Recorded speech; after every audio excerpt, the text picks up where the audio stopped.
1992 release ஆன தேவர் வீட்டு பொண்ணு திரைப்படத்தில் துர்கா கதாபாத்திரத்தில் பேபி ஷாமிலி அவர்கள் குழந்தை நட்சத்திரமாக,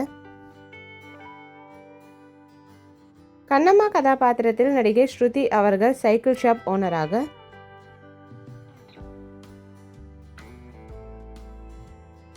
படத்தில் வில்லனாக ராஜேந்திரன் கதாபாத்திரத்தில் நடிகர் சுனில் அவர்கள்,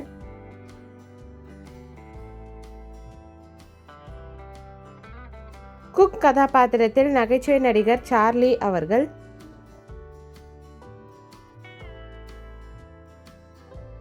தேவரையா கதாபாத்திரத்தில் துர்காவின் அப்பாவாக நடிகர் விஜயகுமார் ஐயா அவர்கள்,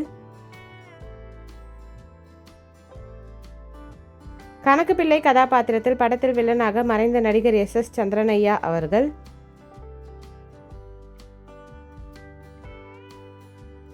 பார்வதி கதாபாத்திரத்தில் நடிகை சங்கீதாமா அவர்கள். இந்த மூவி யாருக்கெல்லாம் பிடிக்குமோ வீடியோக்கு லைக் போட்டுட்டு இந்த மூவியில் உங்களோட ஃபேவரட் சாங் என்னன்றதை கமெண்ட்ல சொல்லுங்கள். இந்த மாதிரி நிறைய மூவிஸோட மெமரிஸ் பார்க்கறதுக்கு நம்ம சேனலை சப்ஸ்கிரைப் பண்ணிக்கோங்க. பக்கத்தில் இருக்க பெல் ஐக்கானையும் கிளிக் பண்ணிக்கோங்க. தேங்க்யூ.